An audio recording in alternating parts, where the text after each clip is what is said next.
Hi everyone, welcome to English with Steve UK.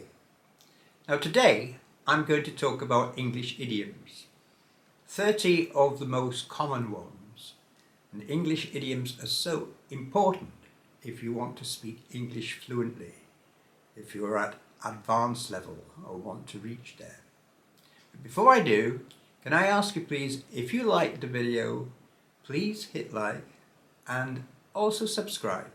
And then you can see the follow-up videos which I do, because the next one which I will do will be about phrasal verbs, which are extremely important, and more idioms and other English expressions. Okay, let's go.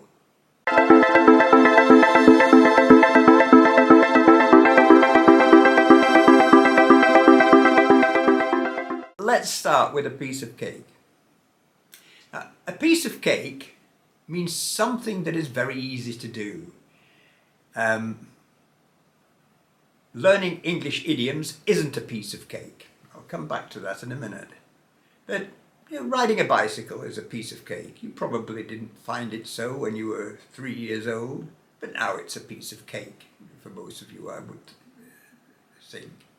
So, a piece of cake. Why we say a piece of cake, I have no idea whatsoever. As I say, learning English idioms isn't a piece of cake. They're hard to memorize. You can only really get to know them by use, by familiarity. And their importance is as much for listening so that you're understanding as it is for speaking. By all means try them. No one's going to criticize you too much if you get them wrong. They'll correct you. But be wary, be a little bit wary until you know about them. Some you may even use in an exam. A piece of cake is one of them. The examiner asks you how your English journey, your learning English journey has been, and you can say, oh, okay, in the main. Learning the use of the passive wasn't exactly a piece of cake, but that was a long time ago, that kind of thing. So there you are with the first one, a piece of cake. To pull someone's leg, to make someone believe that something's true, you use it as a joke, you trick or lie a bit to someone in a playful way. Now it can be funny, it can also be very irritating and embarrassing at times. Again, where it originated I don't know. But you'll say something and we'll go, oh, really? You say, no, I'm just pulling your leg. I'm just pulling your leg. Don't worry about it. Be careful how you use it, and don't pull someone's leg if they're going to be upset about it. Okay, I have one friend who always says, oh, I'm just pulling your leg. Well, it wasn't funny. So, yeah. Be careful. I'm sure you know this one. It costs an arm and a leg. To say that something costs a lot of money, it was very expensive. Again, the origin, I don't know. I'm sure I could find out if I really researched it. But you say to someone, oh, yes, oh, that's a lovely dress you're wearing. Reply, yes. It cost me an arm and a leg. Well, I'm sure it did. I love Macs in my MacBook, but it cost an arm and a leg. Yeah, now, well, that's true. Arm and a leg.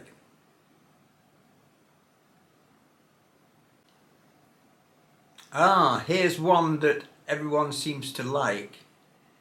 Down in the dumps. If you're down in the dumps, you're feeling depressed and miserable. Oh, I feel so down in the dumps. I'm upset. Or you say to someone, oh, what's the matter with you? You look really down in the dumps. A dump is a place where you put waste material. Not like a waste paper basket, but somewhere outside. You take garbage, you take trash. probably doesn't fit into the bin which you have outside your house. So that's a dump. We call it in Britain, we call it a rubbish dump. So if you're down in the dumps, I suppose metaphorically you're surrounded by rubbish in your life. To dump something is to throw it away. Oh, that's no use anymore. That kettle's not working. Dump it. Let's dump it. It's also used when talking to people, you know, especially to teenagers. You walk into your daughter's or son's rooms. Oh, God's sake, clear this up. Your room's a real mess. It's such a dump. Looks such a dump. Okay. I hope you're not down in the dumps. You okay? Good. Nice to hear. All ears. If someone says that they're all ears, it means that they're listening attentively. They're listening to you, ready and eager to go. So I hope that you're all ears. It's used extensively. You think that someone's not listening, yet are you listening to me?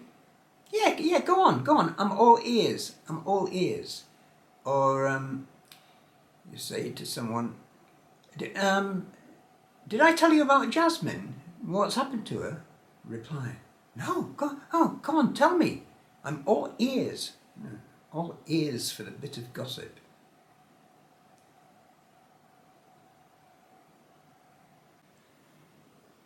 To have a bee in your bonnet. If you've got a bee in your bonnet, it means that you're obsessing about something. You can't stop thinking about it. Maybe you're angry about it, or maybe it troubles you in some way. Maybe not troubled. Maybe just something that's on your mind. A bee. What a bee is, you can see it in the picture. A bonnet is a hat. It's worn by women. The one in the picture is more like a straw hat. A bonnet was worn in old-fashioned times, back in the 19th century and before. It had a wide rim around it. That was a bonnet. So if you had a bee underneath it, you can guess it would be, gosh, on your mind all the time.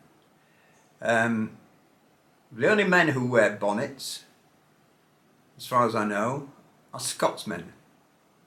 I don't suppose they'd worry if they had a bee in their bonnet, but they wear kilts as well. So they're safe as long as they don't have a bee up their kilt. To bite your tongue. To stop yourself from saying something that you'd really like to say. Something upsets you, someone upsets you, but you hold back from saying anything because you don't want to cause an unpleasant scene. You don't want to cause trouble. You don't want to upset someone. You're being diplomatic. So you bite your tongue. You can find someone who will say to you, and she went on about how she's got no money, but she's bought that new car. I really had to bite my tongue. There you go. Have you ever tried biting your tongue? You really can't talk. So I remember biting my tongue when I was a kid. It was very painful. So that one you can probably work out if someone said to you, I had to bite my tongue. Okay, I bit my tongue. Yeah, they held back from saying something. Okay. Another bite. This time to bite the bullet. To force yourself to do something even though it's unpleasant or difficult. To be brave and face up to a difficult situation. I don't want to have to go to the meeting. I hate it. I don't like the people there. Well, you'll have to go. You'll just have to bite the bullet and get on with it. I've got to go into hospital for an operation.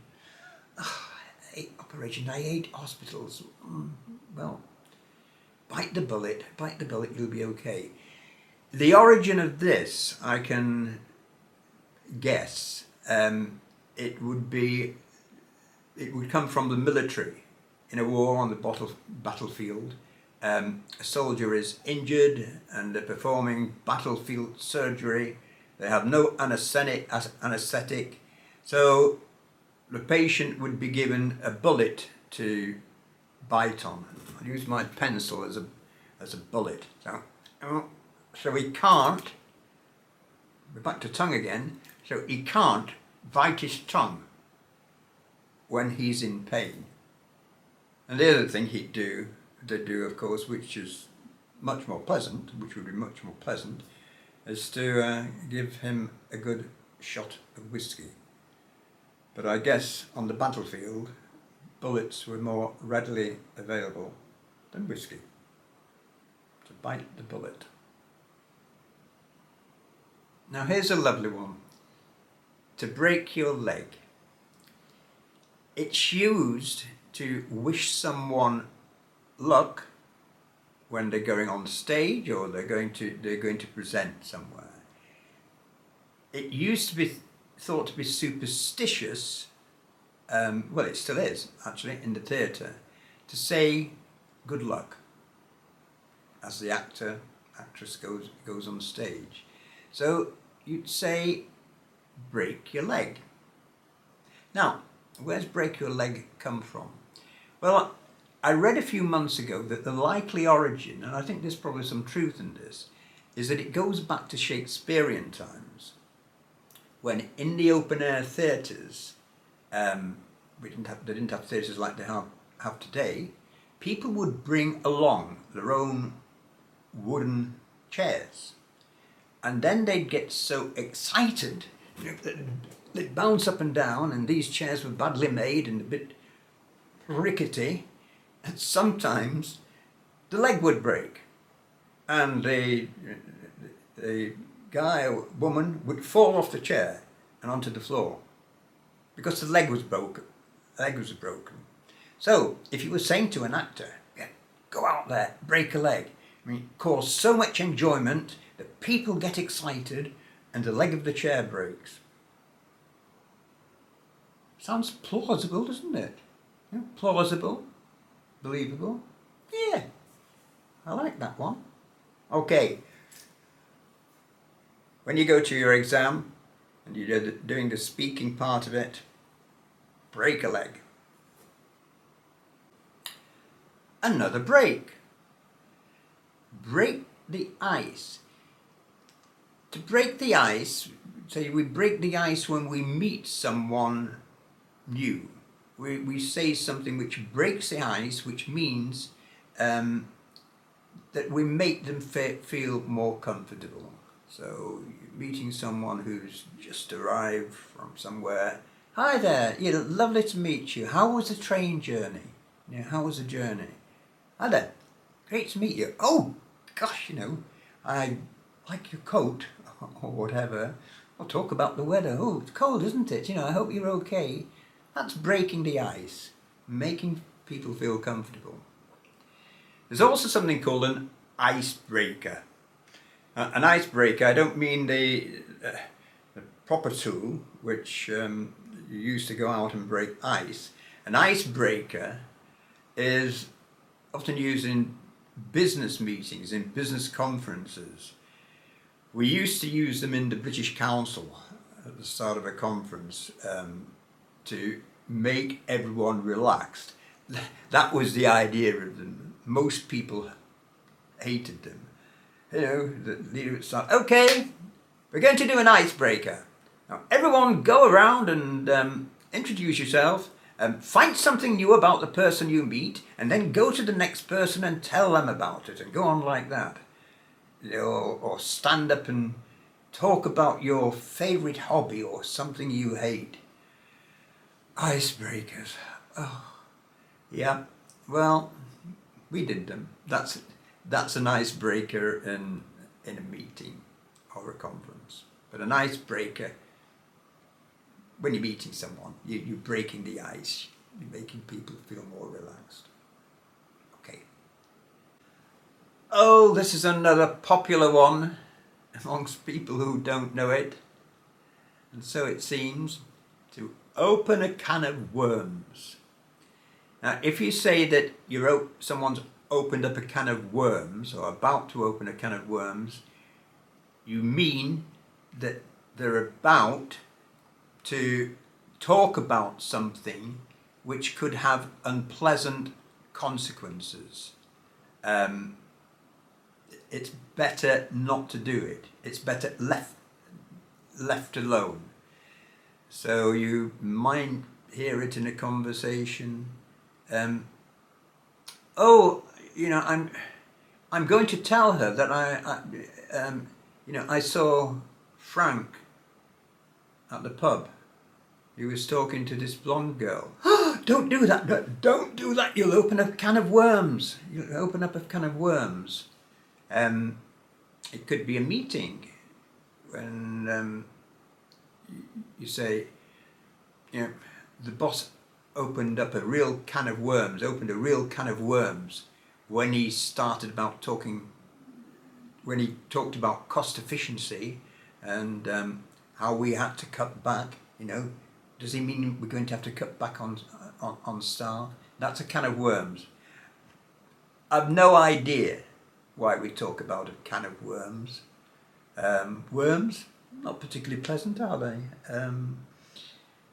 They're used for fishing. Does it come from that? Can of worms? I don't know. It's a silly one, but it's quite common. A can of worms. To let the cat out of the bag. Again, quite common. And again, I don't know the origin of it. I think I read it once, and for the life of me, I can't remember. But basically, it means to allow a secret to be known, which you didn't intend to, and you shouldn't have allowed it to be known. An example could be, I told Mary I was having a party. I'm having a party on Saturday for Emma, and she went and let the cat out of the bag and told Emma about it. I wanted to surprise her. So, she didn't know that it was supposed to be a secret. Or maybe she did know and told her on purpose, but she let the cat out of the bag. She revealed the secret. To let the cat out of the bag. I suppose the cat might be very happy. To give someone the cold shoulder. Oh, it's not a very nice one, this. This is if you meet someone and they ignore you. Okay? With your shoulder. They turn it away from you. I mean, that's figuratively speaking. They intentionally ignore you. They show you no interest. It can be quite upsetting. Hey, yeah. I saw Frank when I was out shopping. We passed within 2 meters of each other, and he didn't even look at me. I'm sure he saw me. He just gave me the cold shoulder. Yeah, I wonder if I've upset him. The cold shoulder. Origin? I don't know. I'm sure there's a good explanation for that one, but what it is, I don't know. With a lot of these idioms, you can actually research them if you have the time. You can go onto Google, and in actual fact, I have a book about them, but I don't want to spend too long talking about them. But I'm sure you'd find the origin of that one. Okay. Well, this is an obvious one, isn't it? To drink like a fish. someone drinks like a fish, it means that they drink a lot, probably too much. Now, there's one which I'm sure that you'd understand if someone said it to you. Where's Tom today? Oh, I don't know. He was going out last night. You know what he's like. Drinks like a fish. You know, he probably has a hangover this morning, so that may be why he's not here. So he drinks like a fish. Do you drink like a fish? No, of course not.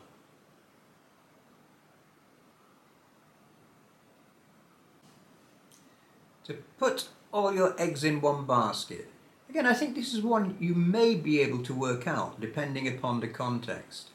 It's a piece of advice. Don't put your eggs all in one basket. It means don't concentrate all your efforts, or it could be money, on one particular venture, which may succeed, but it may not succeed.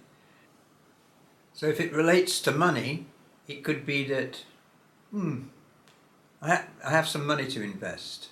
Okay, I got $2,000, £2,000 or whatever. What should I do? I know. Frank's starting a new business. Maybe I should give it to him to help him. Someone says to me, "No, don't put all your eggs in one basket. Okay, use half of the money.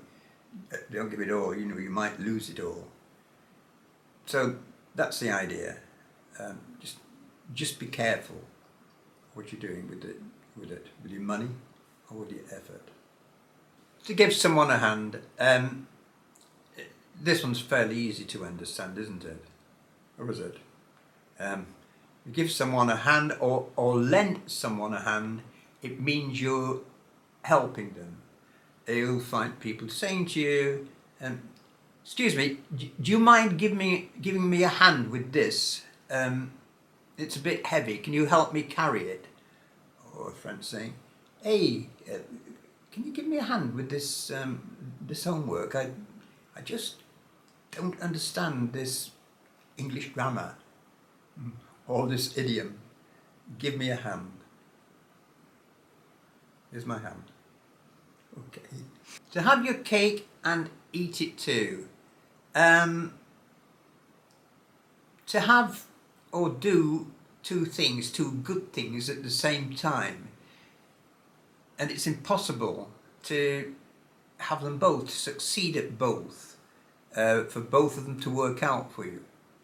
So you might say to someone, or about someone, Tom says that he wants a relationship with Mary, but he spends all his time in the pub with his mates drinking. You know, he can't have his cake and eat it too. Again, why we say that, I'm not sure. It always reminds me of Queen Marie Antoinette in the French Revolution, when the people were crying out for bread and saying, "Let them eat cake." But I can't really see the relationship there. It just reminds me of it. Let them eat cake. Have your cake and eat it too. Keep your head above water. Yep, this is quite a common one. This means being able to manage. It says here especially in financial difficulties, but it's used in other circumstances as well. Richard's trying hard to keep his head above water. You know, he's been fired. He's got no money coming in, so he's struggling to keep his head above water. But it can be used for other things as well. Maybe you've got too much work on. Someone says, "Hey," we'll use another idiom here. We can say, someone comes along to you and says, "Hey, you know, can you give me a hand with this? I'm sorry, I'm so busy at the moment. I can't. I can hardly keep my head above water with what I've got to do at the moment. So it can be used in that way as well. Again, quite common.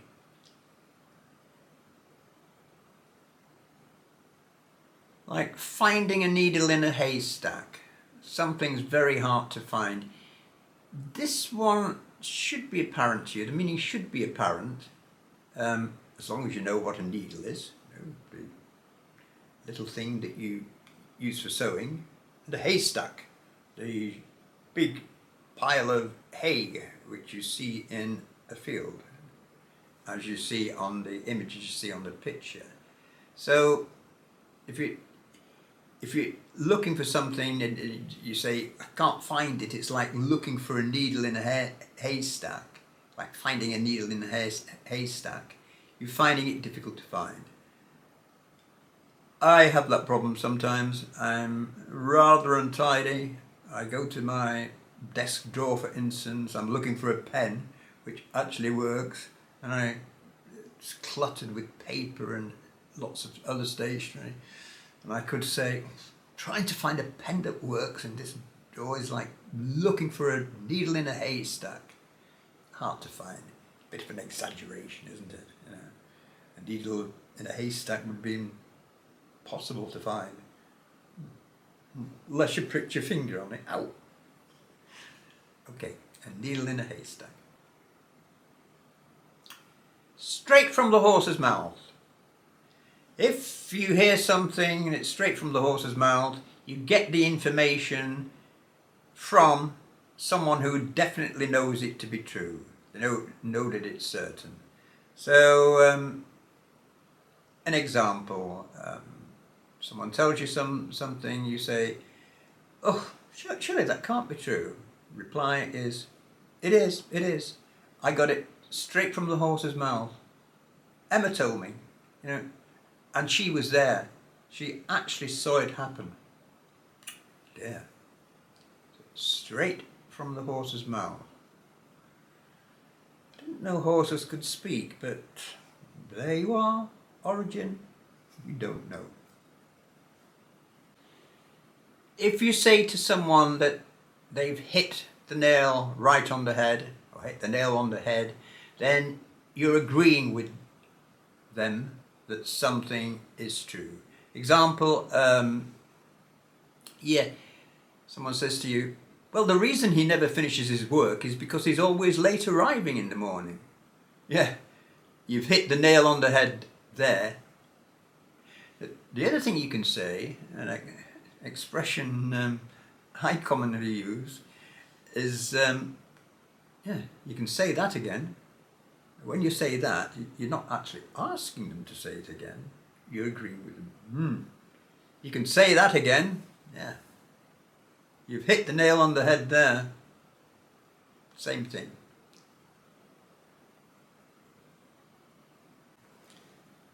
Out of the blue. Oh, this is a lovely one.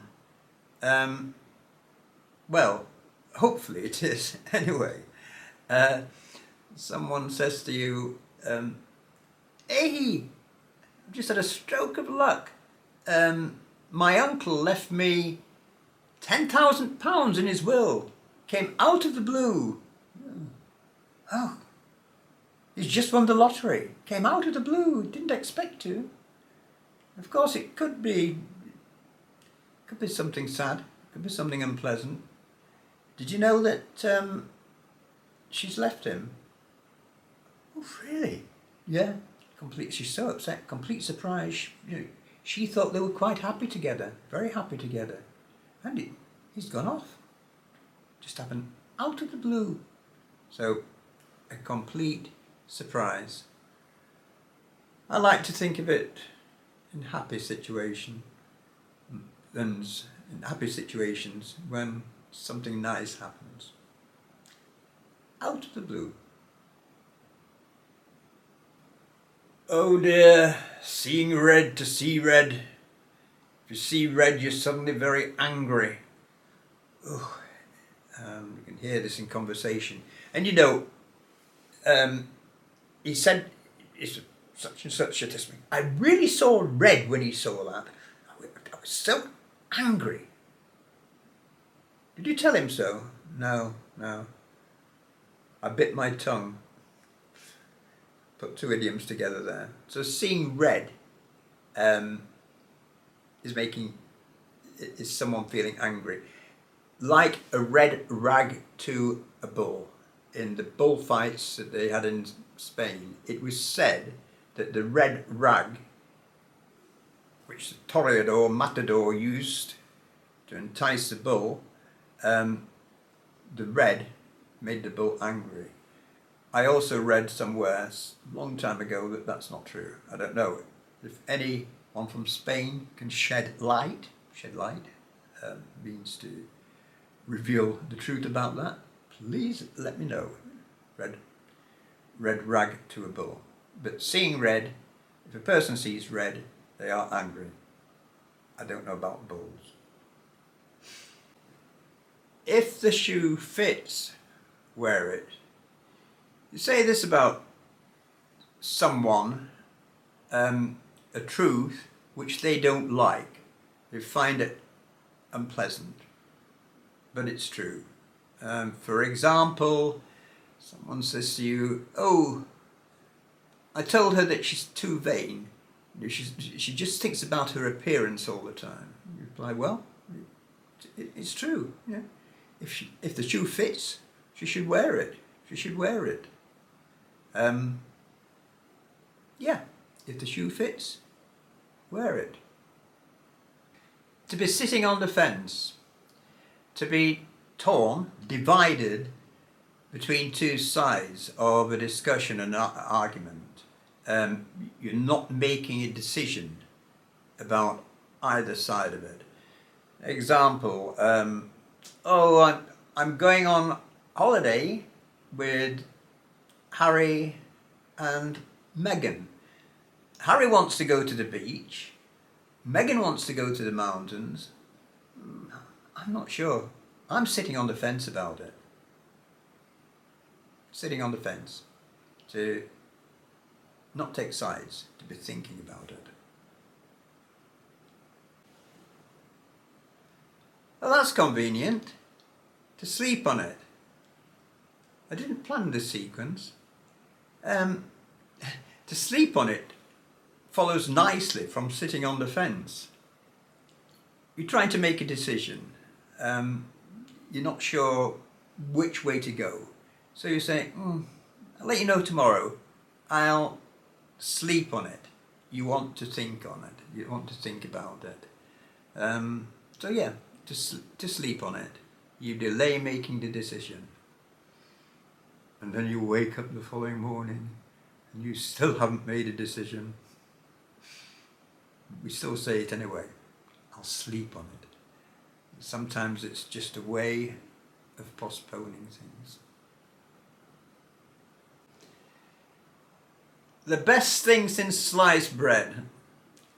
Now this is a funny one and still used quite often. It's hyperbolic. Hyperbole means something which is exaggerated, and it's something which you say that something new is excellent. Okay, it's really great. You think it's terrific. So you say, "Oh yeah, I really love it. That this new watch I bought, best thing since sliced bread. It does everything. Tells me the time, talks to me. I can phone on it, whatever." This is true actually.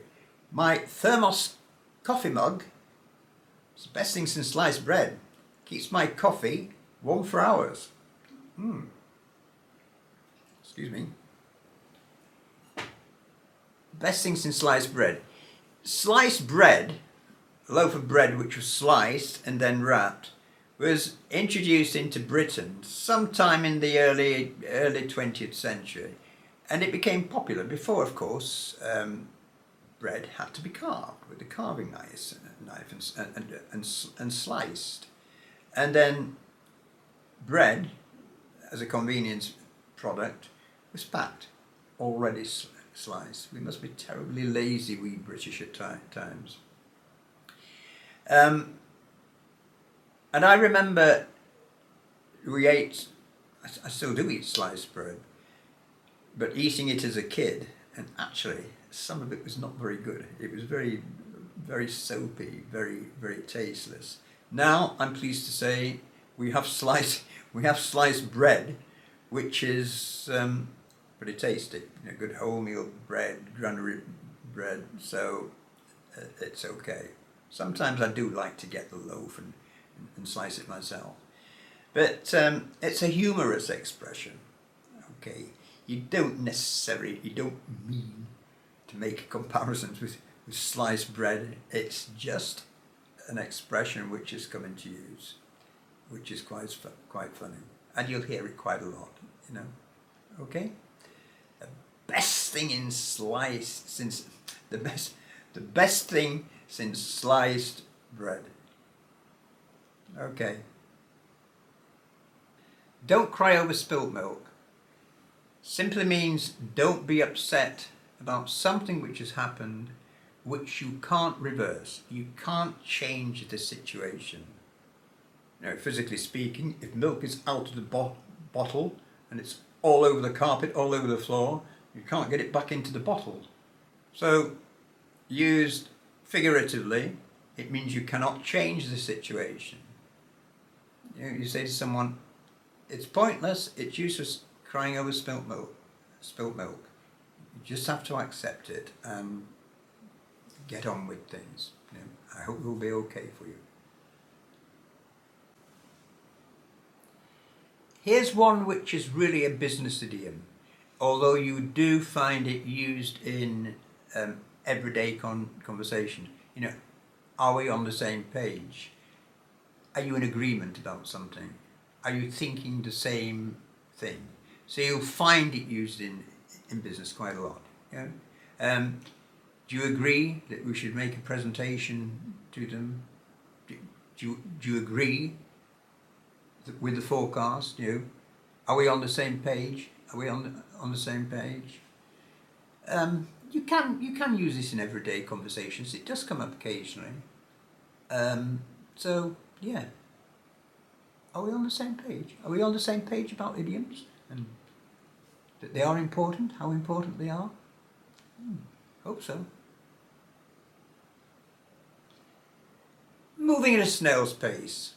To move at a snail's pace, that's pretty easy, isn't it? If someone says that to you, yeah, you ask them how's it going about their job, and they say, oh, it's moving at a snail's pace. You probably understand the snail moves very, very, very slowly.